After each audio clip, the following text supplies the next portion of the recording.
The Knot has returned. It's been several years since the previous Grey Chapter was delivered, and since then, what feels like a lifetime of events have happened for Slipknot. Through it all, the band always comes back and has continued on through trial and triumph. And in August 2019, arguably the biggest month rock and metal have had in years, we get a uniting album in We Are Not Your Kind. The hype for Slipknot's return came back on Halloween of 2018 when the song All Out Life was released to remind everyone that Corey, Clown, Jim, and everyone else are still around.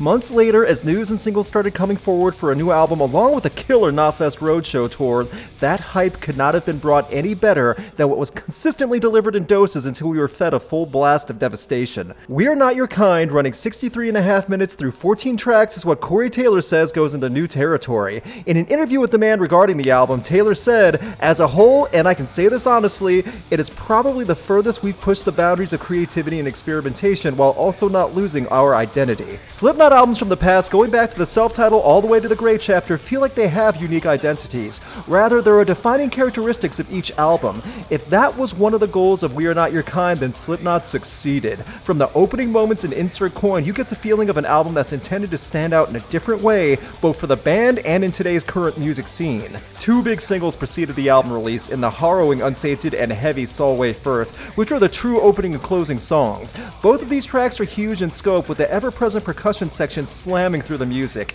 The concept of the album and the use of the line "counting all the killers" in the beginning and end of the album adds to that experience as a complete listen.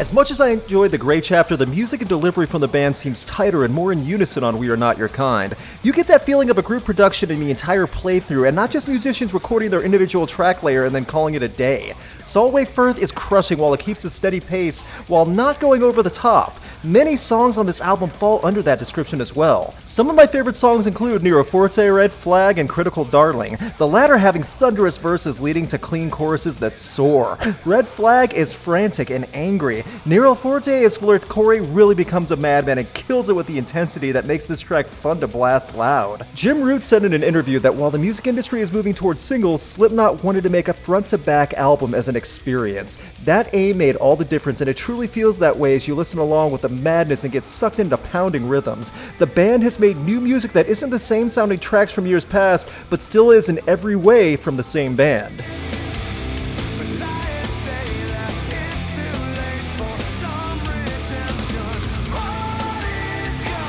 The little things like connecting interlude-style tracks of What's Next and the chant of Death Because of Death add to the album both as lead-ins to songs and in the theme. Liar's Funeral and Red Flag are dooming and dark in tone, grabbing you by the throat while you listen. Slipknot fans who have been waiting for the ferocity of the Iowa days will have flashbacks to that in some of this new music here, all while still sounding fresh. There is never a space of time where it's too much volume to take in. The ebb and flow of the sound makes everything come in stronger when raw emotion takes over. We Are Not Your Kind is not only a rally cry, but something metal fans can get behind with this album as an example. It's atypical of the rock and metal standard, as the entire playthrough is worth your time listening from beginning to end.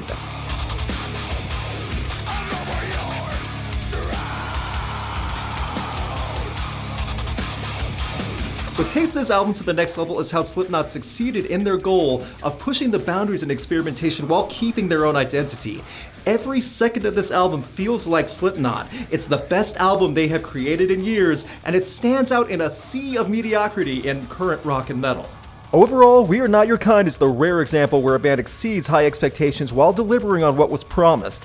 Everything about this album is worth taking in as a complete package, and there are many songs to repeatedly come back to individually as well. The Knot lives, and Slipknot nailed it in 2019.